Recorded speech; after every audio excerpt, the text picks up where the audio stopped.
see, there's always one. All right, go live.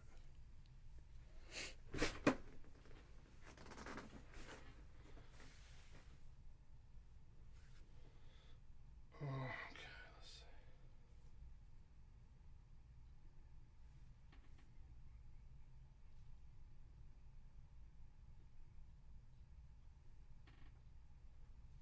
Just waiting to see here. There's a latency or.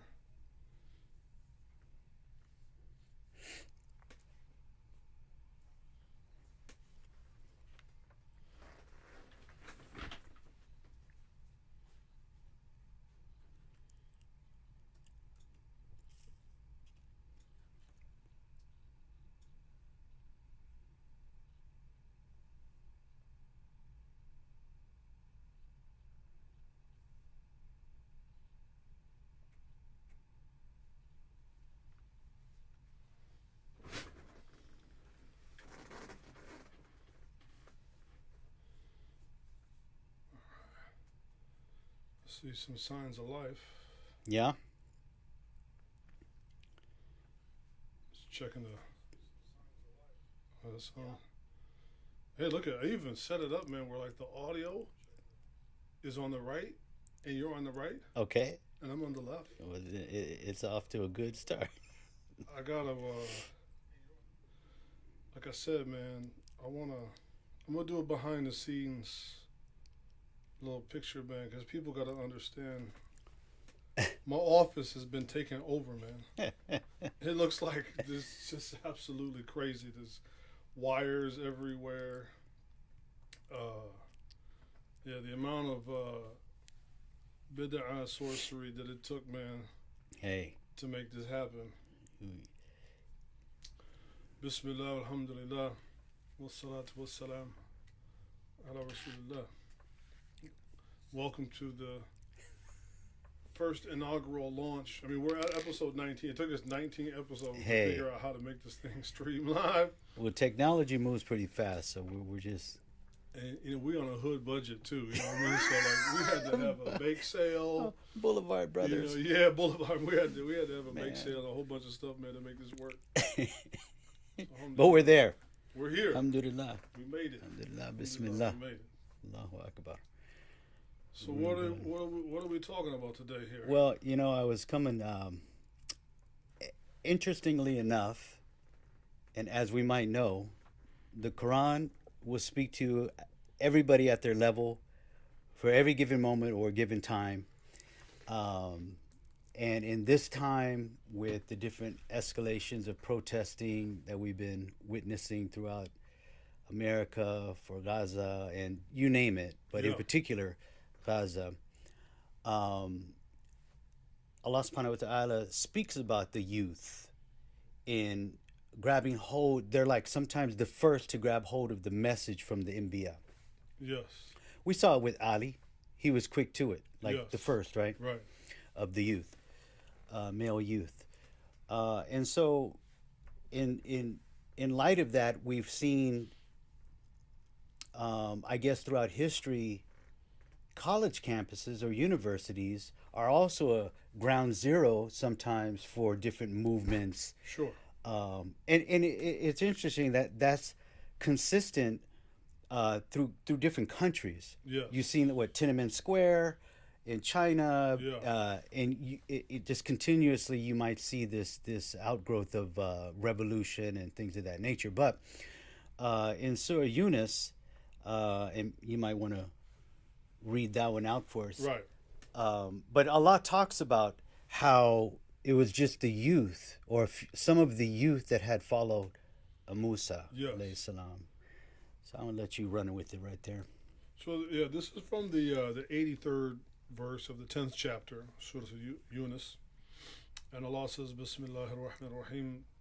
فما آمن لموسى إلا ذرية من قومه على خوف من فرعون وملئهم and يفتنهم.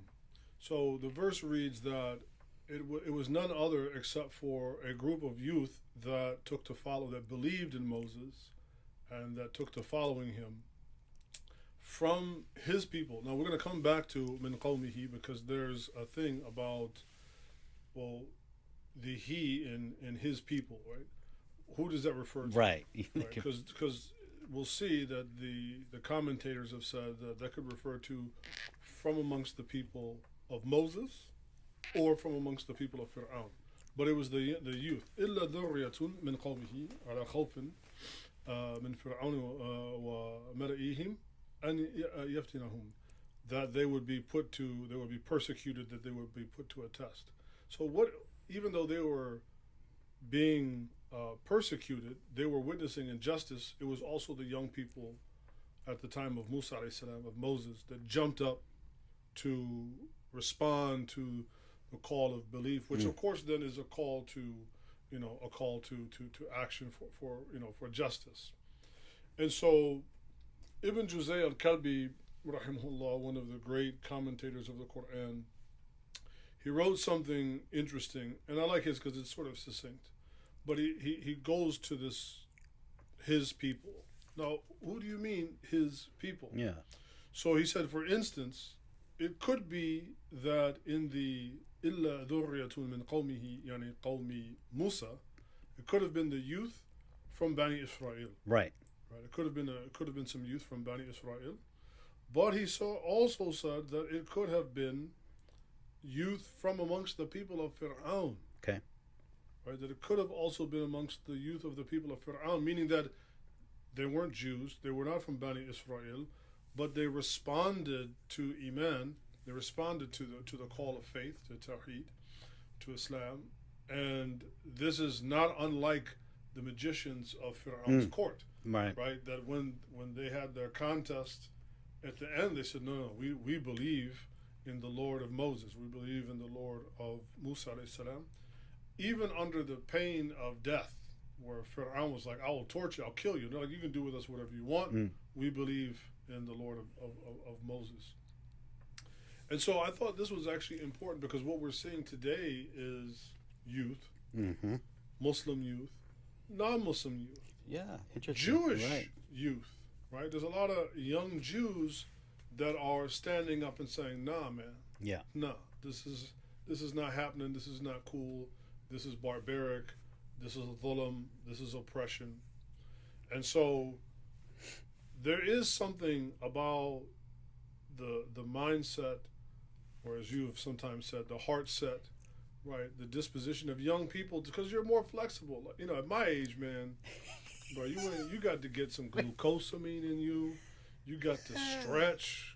You know, just going from the parking lot to the encampment, you might rip your meniscus, you know what I mean? So you get to a certain age, whether in body or spirit, you don't tend to be so flexible, you know. You think twice. Yeah. And so we're seeing, a bunch of young people today getting out there and wanting. Now, of course, there's the detractors. Sure. And we can talk about that. But, it's a beautiful passage that they stood up for.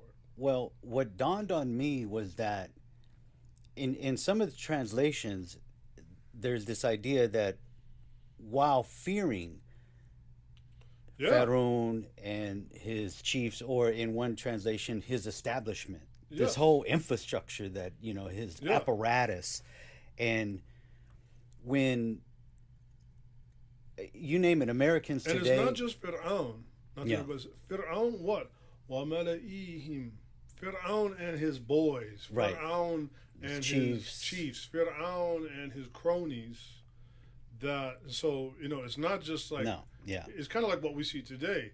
It's not only just simply Biden or Netanyahu, but there's a whole cadre of cronies along with them that are going to, intimidate people, persecute people. This agency, that agency, and so in America, people will think twice sometimes before they say, hey, you know what, I'm not just going to go headlong into this situation here. Right. There's repercussions. I don't know what they're going to do to me. They got homeboys over there, J6ers, for just Yeah. walking down the street. I don't know about this one. Yes. So we hesitate, yet the ayah is inspiring me when it says the youth followed Musa. Yeah. It says, Yeah. so where am I at, right? So I double check my thought process here, and that's where the Quran regulates and puts things back into perspective. Right. Right. And that's what struck me about this verse. Like I said, like Ali said, man, if I was to lose my camel, I would find it in the Quran. And so this just struck me as I was reading it, and what's going on today just really coincided. I was like, so it hit me, and I had to, process that and say, well, are you ready, Dawud? I mean, Yeah. is it, I mean, can you get busy? Is it, or you, you got to dust off the. You got to stretch first. I mean, the other part that I think is interesting that Ibn Juzay talks about. So in the khawfan min fir'auna wa mala'ihim, that they were fearful of what Pharaoh might do to them and his boys, or his chiefs, his clowns, right? Is that what we see today? He makes the comment. He says, "What ad-damir ya'udu ala dhurriya ay amanat dhurriya min bani Israel ala al-khawf." But he says, لأن الأكابر من بني إسرائيل كانوا يمنعون أولادهم من الإيمان خوفا من فرعون. So he said that it's also illustrative of the fact that some of these youth, and I'm not encouraging this by any means, he's giving us something important to consider. They sort of disobeyed their parents in believing in Moses, because their parents, right, he says the leaders in their parents, al-akabir, right, the adults, the leaders, the elderly, the chiefs, the important people, right, the elders, they actually prohibited. كانوا يمنعون أولادهم من الإيمان. They used to prohibit their own children from believing in Moses. Right. No, don't rock the boat. Yeah. No. This is something really. This is insightful that Ibn Juzay gives us to consider, is that, and this is why he goes into saying that in qawmihi, it can have it can apply to either the people of Moses or the people or the youth from the people of Moses, or the youth from the people of Fir'aun. But particularly Bani Israel, they said, no, don't rock the boat, man. Just be a good citizen. Don't rock the boat. And so they used to prohibit them from having faith. Yeah.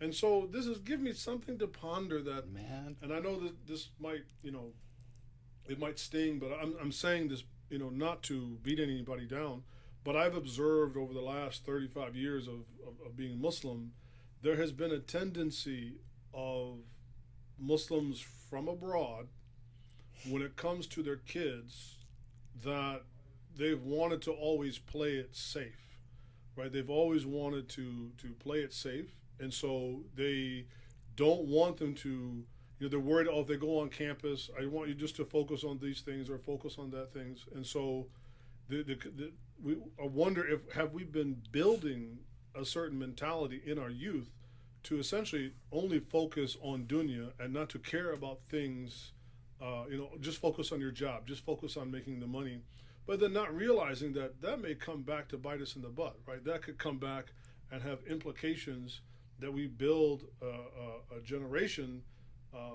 that is just kind of, out to lunch. Yeah. And the beautiful part is we're seeing again that the youth, there is, perhaps because they're closer to the fitra, or they haven't spent as much time in the dunya as we have, where our practicality and pragmatism can sometimes grow like a weed. Yeah.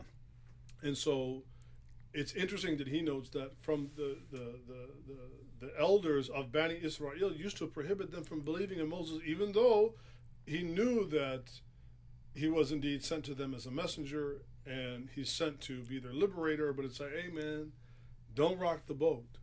But alhamdulillah, like a contingent of youth amongst them. So again, we see today with some of the youth here, you have people, well, we shouldn't be protesting and we shouldn't this or that. And I understand the concerns, but I also don't think we can sit around and wait for some absolutely perfect, sterile moment orchestrated for us to participate and to say something where everything is just lined up in our favor. Right.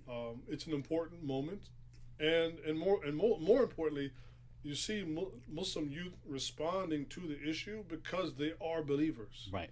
right?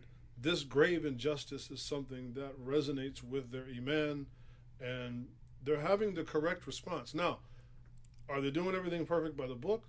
No, and that's okay. That's, I mean, and when I say okay, I'm not saying it's okay, but Sure. you know, that's part of being young, is making some mistakes.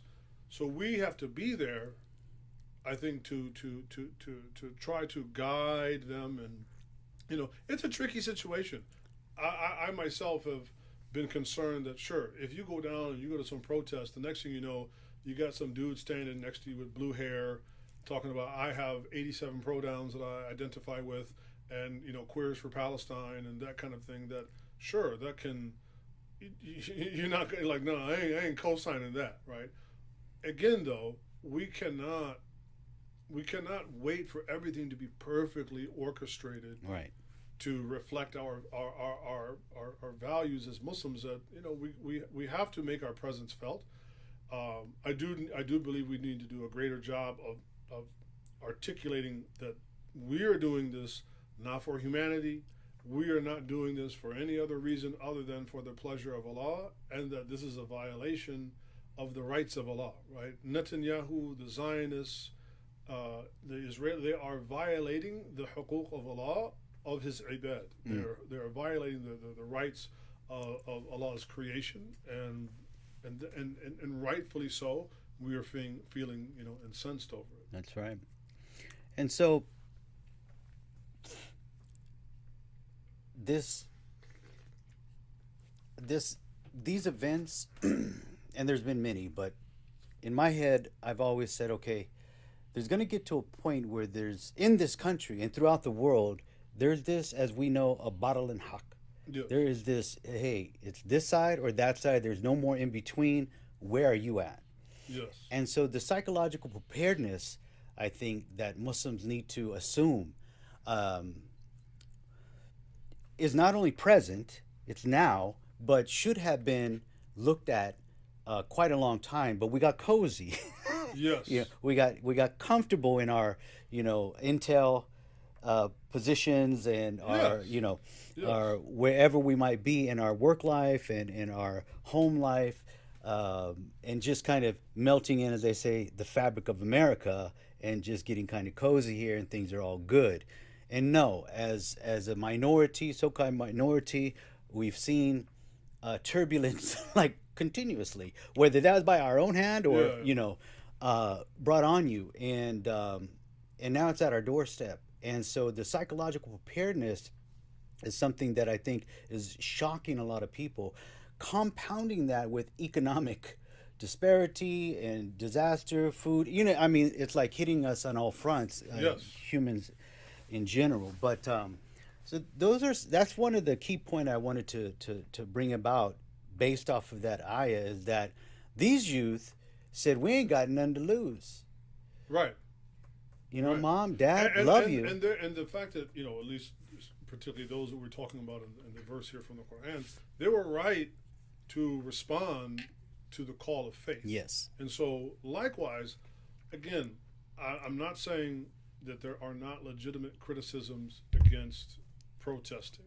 And I was just talking with Matt outside, and we were briefly going over it. And he said, "Oh, I watched the video that you made." And I said, "I know people want, when I made the other previous little reaction video, people want to have action. They want you to be on the right side of it. Man, let's, this is all haram. We don't do, this or that. Or they want you to be on the left side of it. Yeah, basically protesting is equal to tahajjud and hajj, right?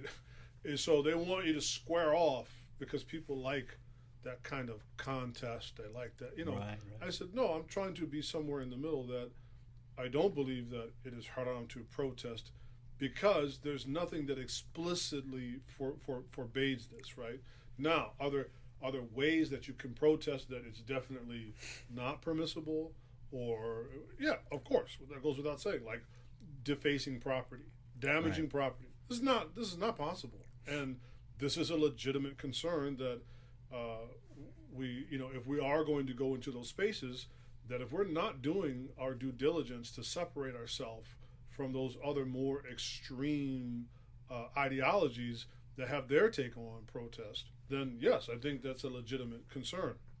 Um, but that means what we need to do is islah. We need to correct that, not just shut it down because it wasn't executed perfectly. And so I do believe that we need to have a presence and be. We need, as a friend of mine, Imam Suhaib, said, that we need to provide them irshad.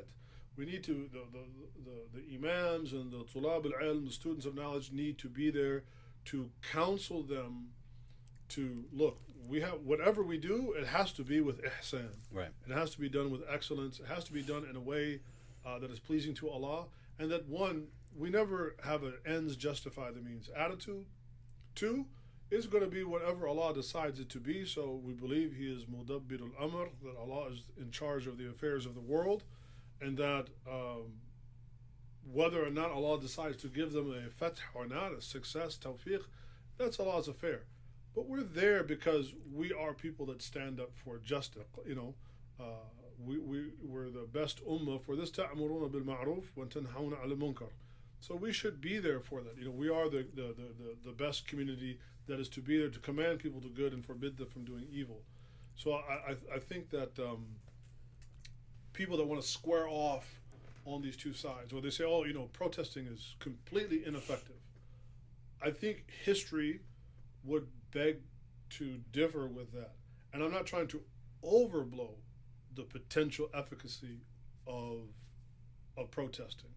So if you go back to, you know, black folks protesting in America against Jim Crow and civil rights, undoubtedly there was, you know, obviously they were protesting.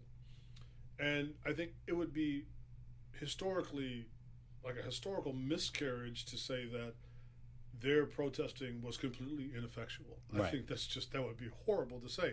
Now, did black folks achieve what they achieved out of the civil rights movement purely because of protesting? No. So yes, of course, we do need to have broader strategies simply behind, simply behind protesting. That being said, I also feel like just because black folks did protest, this is where I'll kind of, you know, people are like, make up your mind. Which side of the aisle you want? I'm like, no, I think there's things to analyze them both. Now, just because black folks did protest, go back and look at the way that the civil rights movement was. It was, in its inception, a religious protest. Sure. They were Christians. But it was a religious protest against tyranny. And when there were certain figures like James Baldwin, who was openly homosexual, there were many in the civil rights movement. Of course, that all gets squelched now, right?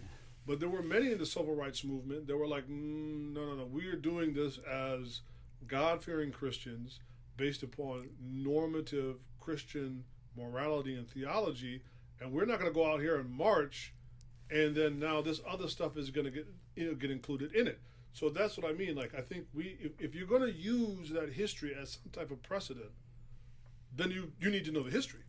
Yeah. You know, you need to intimately know that history, and not just simply have a nostalgic, romantic take on it with a whole bunch of creative license. Right. There's a lot of history lessons that we can extract from, and within our own ummah, even during the time of the fitna, and how did the companions deal with each other and deal with other groups infiltrating in, right? Yes. And so, you know, there's these compromises and things. So that's definitely where the ulama, where we have our religious leaders come in to give that support. And it even mentions in the Quran when the fighters of Allah go out, there should be some that stay back that can maintain the religion. So when those people come back, you come back from war. Yeah. You know, we have this romantic, like these Sahaba came back and it was like, man, they were spilling blood. Yeah. And hey, they need some more counseling and some reminders, if you will. Maybe not so much, but there's so many people that were different levels of their iman. So we need these religious leaders to be in the corner and to be able to... And they need to be imbued with, I know this might sound a little maniacal, right? But, you know, as an imam, like, we need to be imbued with true autonomy and not be somebody's 1099, you know. Seriously, that's one of the reasons why I've been reluctant myself personally to show up, because I feel like I don't know exactly who I'm showing up with, Right. and am I able to show up under my own directives, or am I showing up according to somebody else's agenda, and they're going to hand me the script and I just say my lines? Well, that's usually right. So that's I'm usually just, the I'm just saying like that is that's a concern of mine. Don't get out of line over here. Yeah. No, definitely. So pulling those lessons from history, whether they were, as you mentioned, other movements, is helpful, right? And not just going willy nilly, because there's been some tracks laid, Yes. and we can take some cues from that. But part of the concepts here, and I pulled out 5 of these concepts of dealing when do we have that mental capacity, and if you don't, then maybe these 5 concepts might help you start to conceptualize how you could have some kind of mental preparedness, whether it comes to your doorstep, disaster, whatever it might be, socio, political, economical disaster, are you there? And so one factor was resilience. And so having mental resilience and being able to deal with, let's say, protests, and you were at a peaceful protest and you start getting beat down, or the cops come in, how do you deal with that, right? So do we have this resilience, or do we have the support, as you mentioned, when we get out of that, so we can come back, we bounce back, so to speak, through that difficult moment, Yes. that experience. Stress management, we hear that a lot, but Yeah. but under the stress, do you have the techniques to cope with that? And if Yes. you've never been in that, well, we've heard all the hadith, Right. but man, it ain't working right now. Well, so those are some things to think about. Are you able to deal with that and be under physical stress? Maybe we've been dealing with a lot of mental stress, but physical compounded with the mental. So that's one You thing. also got to know how to play chess and not checkers. Right? Yeah. I mean, the game, the game that these Zionists are playing, right? They're playing 3-dimensional chess. Yeah. So if you're going to go out there, you also got to ask yourself, am I really cut out for this? Right. So Can I play a different role? Yeah, exactly. You like know. Sheikh Jabril was telling me today that at Chapman University, when he was just comparing and contrasting, like you have like the pro-Palestinian camp, and they're just out there with their little placards, right? Free Palestine. Man, on the Zionist side, they actually had verses of the Quran, a hadith from the Prophet ﷺ, of course, quoted all out of context, right? And it was really disturbing to where some of the Muslim students were like, they didn't know how to respond. So they had this, for instance, they had this placard where it was about the hadith from the end of times, in which it said that there will be a time that there will be a Jew that'll be standing behind a tree, and the tree will say, "Hey, go kill this Jew behind the tree," right? Oh, and so they're using this to see. You see, Islam is just a religion that advocates indiscriminate violence against Jews, and so some of the Muslim kids that are there, when they encountered that, they were like kind of deer in the headlights, like, "Oh man, like, yeah, like man, what do we do with that hadith, right?" And so one thought is like, well, it's a hadith, so we let's just dismiss it because it's not the same as the Quran, so we just get rid of it. I'm like, well, if you get rid of that, then you have to get rid of a whole bunch of other stuff too, right? Or, so the whole point, how do you respond to that? And they're like tripping over, meaning that you may not be equipped to deal with it. Now, for one of us, it's like, man, this is child's play. As an imam who's studied the religion, it's like, well, number one, when you take anything that deals with end of time scenarios, there's 2 major things: the alamat, right, the signs of the hour, and then the ashratuha, the conditions. Yeah. So even for this hadith to be considered, we have to have what? Jesus, the son of Mary, coming back, who will come back and he will be a leader amongst the Muslims. He will fight and establish justice. He will defeat the Antichrist. He himself will fight against some of the people of the book. He will break the cross, slaughter the pig. So this is all taking place amongst a particular group of Jews that will fight the son of Mary, alayhi salatu salam. So this is not a lafaz mutlaq. Right. This is not like a completely a blank check of go and fight. Because if that's the case, the Prophet ﷺ just didn't go and fight every Jew that he saw. Right. Neither did the Sahaba. So like, Yeah. that's child's play to somebody that knows. So to your point, it's like, are you really the person that should be out there? How do you deal with those kinds of things? Yeah. You know, otherwise, you may actually endanger your own faith because, like, oh man, I don't know how to respond to that. Man, maybe we are just about indiscriminate killing, or you make Islam look like a joke. Right. Well, to that point, the third idea here is emotional regulation. So, are they, you know, pulling you out of shape with using a hadith against you that you really didn't know how to reconcile? That's what they will يحرفون الكلم من بعد مواضعه. Right. This is something that we went over a few months ago in our tafsir class, where Allah Ta'ala says specifically about Bani Israel. They love to change the meanings of words from their intended meanings. This is straight from the playbook that Allah tells us about. Right. So it's like if they go and they do a certain kind of fake, and you take the head fake, then you shouldn't be surprised, right? You shouldn't go for the head fake. You shouldn't be that surprised about it. Is my whole point, right? Right. So, you know, exactly. Yeah. Exactly. Walaikum salam.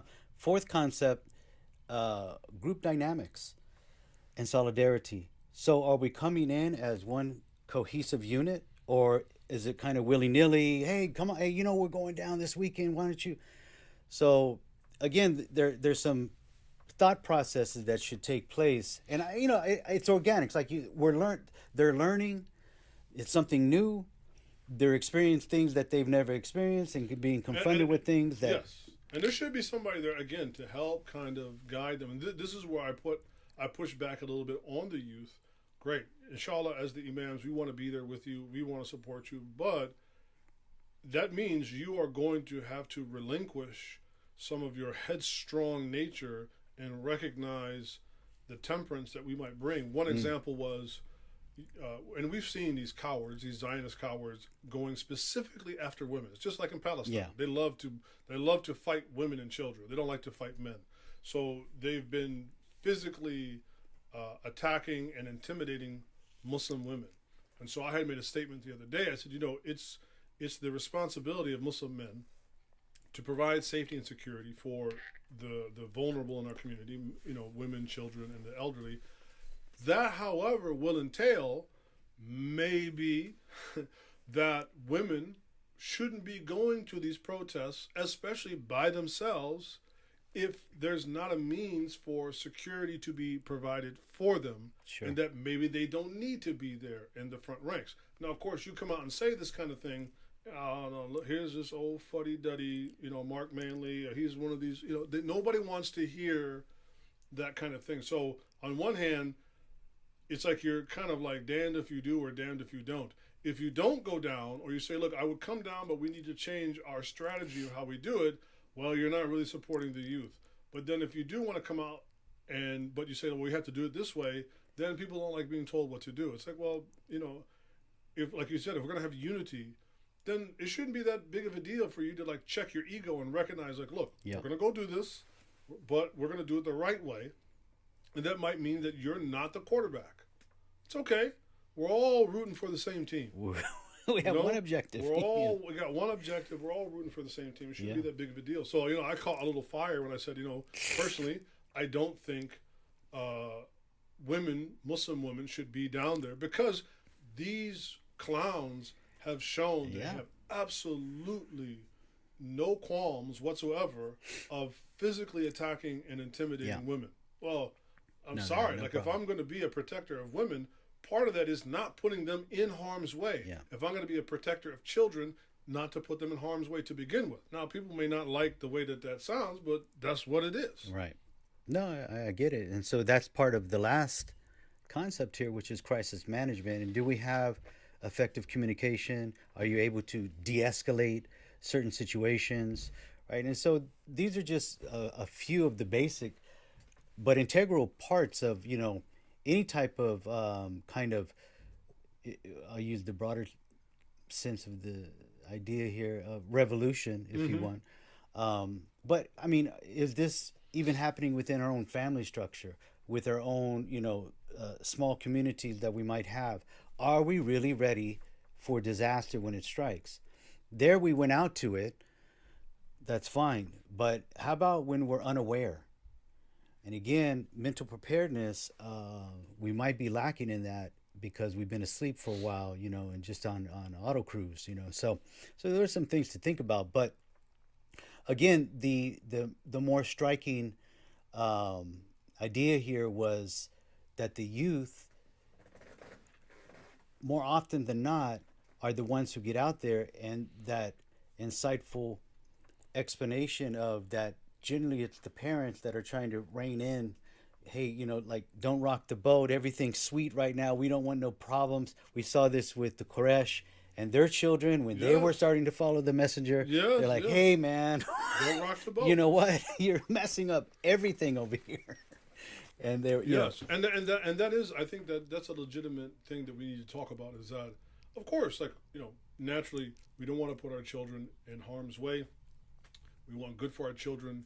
We want them to live, good, fulfilling lives, have good jobs, and all. Okay, fine.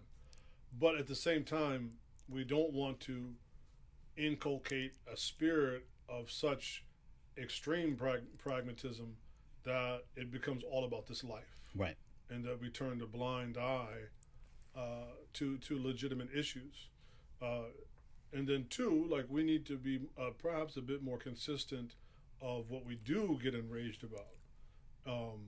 Obviously, the situation in Sudan is absolutely just beyond words, and dwarfs the numbers that we're dealing with in Palestine.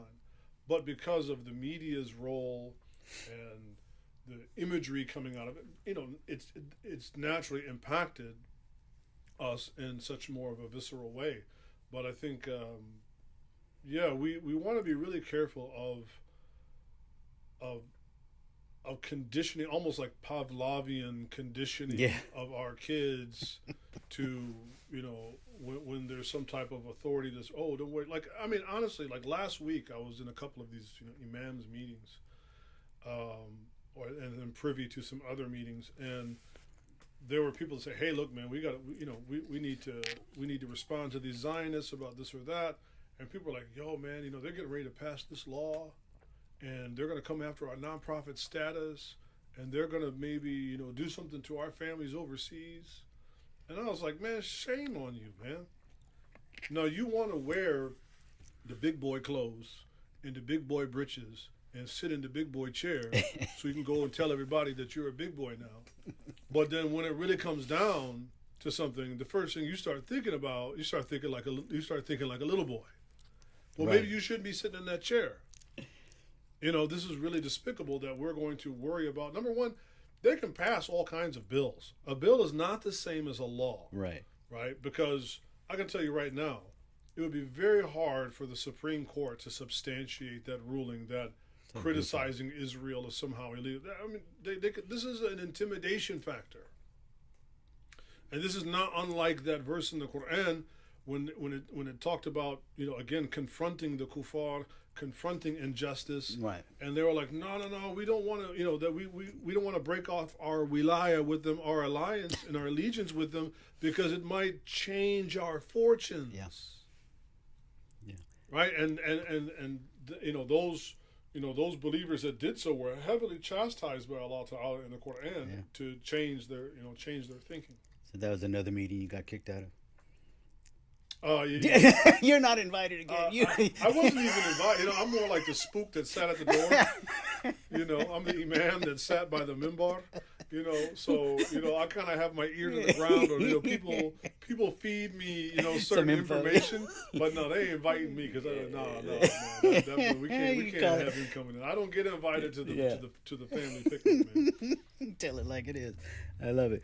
Well, and that's just another idea that when we're not thinking out the box, or we've been sheltered, and just in our little enclaves in the masajids and with our own people, there's many ways to protest, right? and there's many ways, and the number one way, I'm sure throughout the world, but in America, is you protest with your dollar, man. You start shutting things down, and they knew that, and they wanted to. Have you seen, like, they had what, the CEO Yeah. or these other bigwigs at Starbucks doing interviews on TV, basically going to bat, like, yo, we're getting hammered here.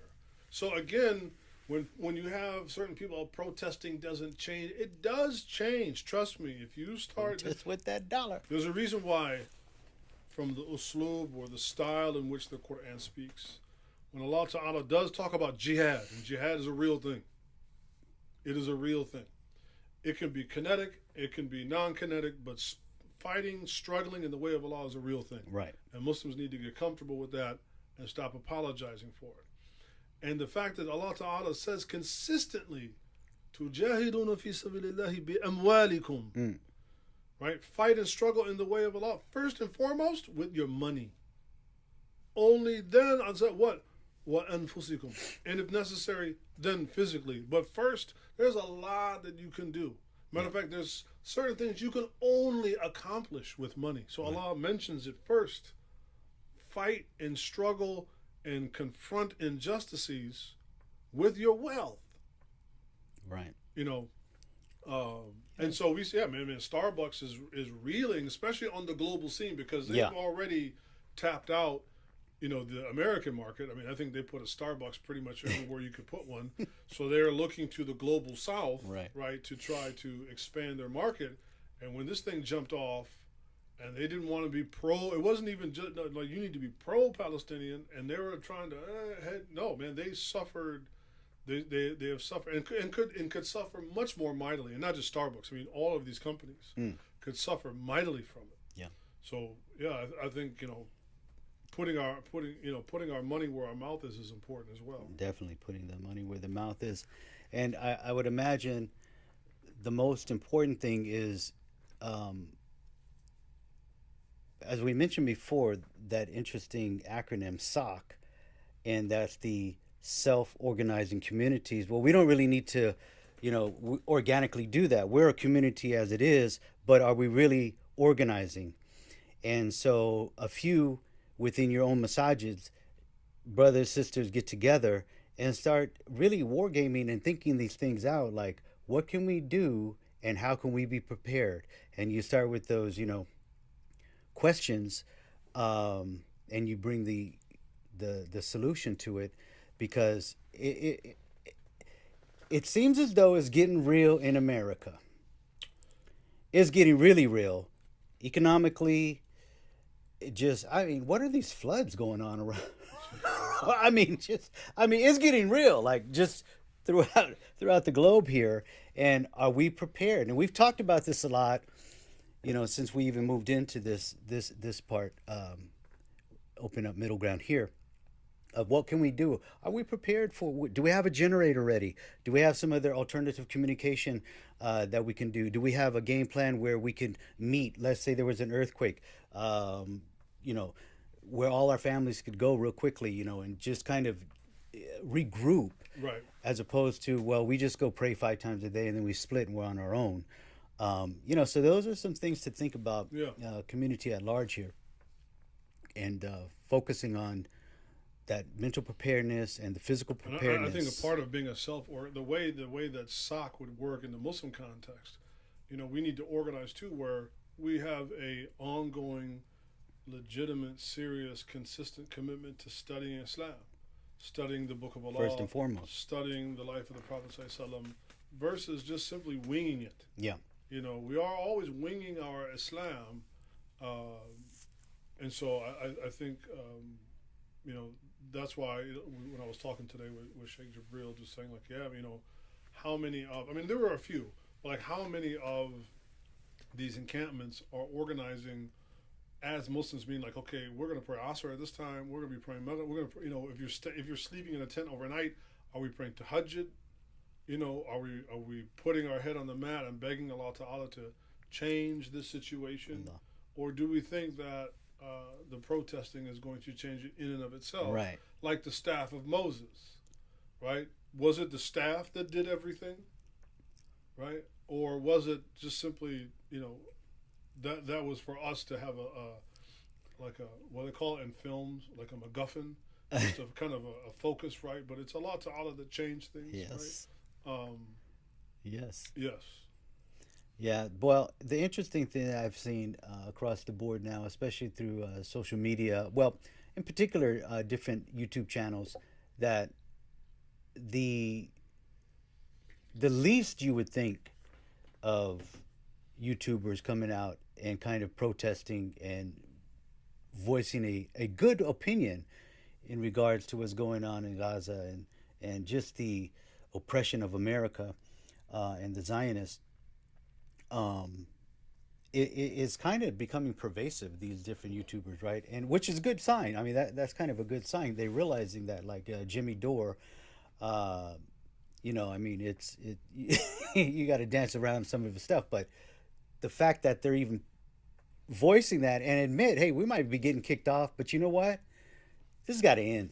Yeah. This is baloney, right? Yes. And so for me, that's a pretty good sign when you're getting like these ancillary, like would never even came across this thing, but they see the atrocity Yeah. to a degree that's like, okay, this is out of control, guys. And, we got to even say something. We have a platform for it, Yeah. and we're going to Yeah. do it. Yeah.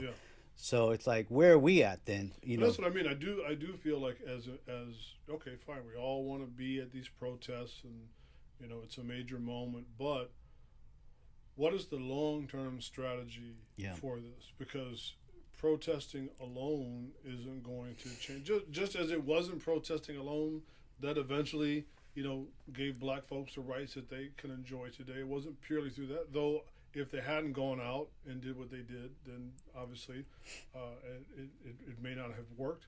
And then two, there was a reason why King, and again, I understand that we don't have the same constraints, but like, why was the civil rights movement so key on nonviolent confrontation, right? And I'm not saying that, Islam is, I would be lying. Islam advocates nonviolence as a maxim, like meaning like under no conditions is violence ever an option, right? No, like if you were to ask me, do the Palestinians have a right to defend themselves? Like, yes, absolutely, and that includes armed struggle. But part of the reasoning was, look, we're going up against this massive power structure. We have to be better than them. We have to be better than them in all these different degrees so that they don't have anything, because they're always trying to find something they can pick apart or whatnot, right? So again, when if we're going to go do these things, there's this guy from Texas. I follow him on social media. His name is Greg Stoker. And he seems like a really cool guy. He's like a former military dude. He served in the military, and he's very pro-Palestine. Really cool guy, and he's had many devastating and humorous critiques of the IDF and Zionism and whatnot. But like the other day, he was at a protest, I think at UT Austin or somewhere in Texas, and he was on the bullhorn just dropping like F-bombs and stuff. I was like, no, man, I can't get down with that. Right. So we do have a standard that we need to sincerely, adhere to, and especially make an effort to. I think if anything, let's peel back the deep fake, because that was what I talked about earlier. In some ways, it's almost like this whole Zionist approach is like kind of a deep fake. Like I said, they want to say, "Oh, see, the Prophet said this, and this is what Islam is really all about." And if you don't know, you can get faked out, right? Now, if you know, like, man, this is nonsense, right? This is a fake. But I think that one of their strategies, or one of their tactics, is I said, trying to alter the meanings of things. And so I just feel like we need to call out, what is this? Man, this is not about Israel versus the Palestinians. I mean, it is. But what is this really about? Right. And I'm not trying to rob anything here, but without a doubt, this is anti-Islam. Because when they go right, it's true. They are when they're doing what they do to the Palestinians, they do it to the Christians and they do it to the Muslims. But they have a particular zeal when it comes to the Muslims, and they try to justify what they do to all Palestinians because what is the predominant religion of Palestinians? Right. Islam. Most Palestinians are Muslim. And so let's just be honest then. Let's take the cover off and let's be honest. Zionism is also anti-Islam. They want to say, that it's being anti-Semitic. No, Zionism is anti-Islam. There is no room in the worldview of Zionism for Islam. There is ample room in the worldview of Islam for Jews, for Christians, even for atheists. Right. Right? But there's no room in the worldview of Zionism for Islam. And that's why when they show up, they're not pulling verses from the Bible. Oh, look at this is what the Bible advocates. Even there are plenty of verses in the Bible that advocate violence and other things, but they don't pull out they pull out the Quran, they pull out the statements of the Prophet ﷺ out of context or this or that. So let's be honest. This is what it is. Sure. So we also have to then, in my opinion, this should actually help to secure why we are standing up against these Zionists, because they are anti-Muslim, they are anti-Islam. Sure. And the I don't want to say sad, but I guess it is sad. The institutions are co-opted, have been usurped with that Zionist the government money. Institutions are also anti-Muslim. So they told 100%. The line, right? Yeah. The universities. They're right. That's what I'm saying. We need to stop talking about these things in this, very, very amorphous, opaque language, obtuse language. No. We need to be straightforward. Yeah. This is a movement at its heart is about the eradication of Islam. When Ben Shapiro talks, he makes no bones whatsoever. He's anti-Islam. Okay, well, as a Muslim, I am unequivocally anti-Zionism. Right. Come and pick me up. I'm at 870 North Mountain right now. And come and pick me up. Bring that white van over here. It's true. It's true. And that's what you got to be. And so, if it is, to a great degree, anti-Islam, then that also, just like anything else we do in Islam, we don't worship with nobody else. You're welcome to come and worship, you can come to the masjid. Anybody's welcome to come to the masjid. And if you want to join our prayer, okay. Like last Jumu'ah, there was a young man that came up to me and he had some questions. He said, I'm not Muslim yet, but I've been doing the prayers and I'm just, okay, alhamdulillah, great. That's wonderful. You're more than welcome to come here. Right. Right? But there ain't going to be no reciprocation. You know what I mean? I'm not going to be coming to your church and praying. I'm not going to be coming and, putting a Christmas tree in my house. Or, this is Islam. Right. That's right. Well, I think part of the chokehold of these institutions, and in particular, I'm kind of getting back to not rocking the boat, when it comes to the finances that, you've taken a student loan, and because you were part of that, we're going to have to, revoke it. And you're going to have to pay it back with all the interest anyways on top of that. So then you get hesitancy from some. Yeah. Because, they're kind of twisting your arm behind your back in different ways, right? And so they have these mechanisms to kind of, plow down on people in different ways, whether it's, IRS or whatever attack dogs that they want to put out there. And that's kind of that resilience that you have to be ready for and be able to push back on if you're standing on truth. Because if you're standing on truth, you ain't got nothing to worry about. Right. I mean, we're going to have to take it all the way to that level then. Yes. And that's where, unfortunately, I'm always at. We'll take it to that level. Right. But the idea here is that, we're getting into these deep waters, and we need to be ready to swim. Yes. And so, I think part of tonight's show was really bringing that to light, and that there's no more kiddie games. They've taken off the gloves. Clearly, what we've seen over there, and now even here with weird laws and threats of you know what? But hopefully we are not seeing, while the gloves are off, but at the same time, this is where we need to have a moment of deep self-reflection and introspection that I think we've been kidding ourselves, or some of us have been kidding ourselves about the nature of this place. Because if we go back to the verse in the 10th chapter in Surah Yunus, after Allah talks about that it was the youth that believed in Moses and so on, then he says what? That Fir'aun, وَإِنَّ فِرْعَوْنَ لَعَلَنَ فِي الْأَرْضِ, that Fir'aun was tyrannical in the earth. Right. That his tyrannical in the earth is not like something new. Right? I mean, he's always been that way.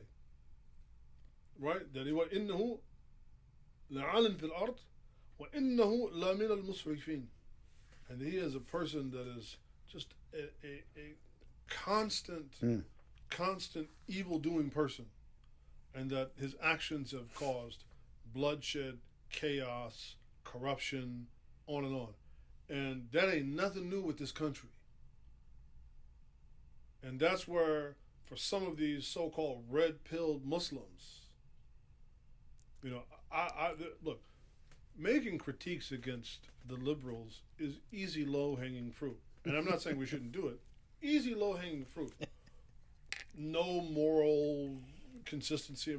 But at the same time, man, just because some dude in the conservative camp happens to have a Venn diagram overlap that both of us think that homosexuality is a grave sin, but you know what? Killing indiscriminately and going over and taking people's land and their rights and dropping bombs on them, that's also evil. So how can you be pro-life except for brown people? Right. No. And they'll be the same ones that say, oh, look, see these white liberals that concocted Planned Parenthood, see, they're anti-black because they were targeting black babies to sterilize black babies. Well, you was trying to sterilize black bodies. Not just they were targeting the babies. You wanted to sterilize black and brown bodies. So don't come over here and play your little Scrabble tricknology with me. Tricknology. Right? Yeah. Oh, no. Word salad, man. Oh, yes, word salad, self-project. Man. Exactly. So I feel like there's a certain camp of us that have become enthralled with certain elements on the right simply because there's a few points that, well, you know what? If you do the same intellectual due diligence, undoubtedly you will find some points on the left that coincide with us as well. And that ain't never going to make me see them in any better light than people that want to support Saddam. No, I'm sorry. So, we need to get back to the middle. Yeah. Middle ground. That's right. I hear you. Well, I think we did we cover it? Put that in perspective. Did we do it? We did it. I think that white van you mentioned is on Darn, its way, yeah. so I probably better pack up my stuff. I'm going to try and cut now, bro. Yeah. I went through all this effort to do this, and now I guess, sorry. It was a one-off. One-off. I'm going to be going on vacation. Your first time out on YouTube got shut down. They got... We better launch that Rumble account. Yeah, get Rumble going, Oh, yeah. Alhamdulillah. All right, well. Jazakallah khairan, man. All right, y'all. All right, inshallah, we'll see you in the next one. Assalamu alaikum. Wa alaikum salam.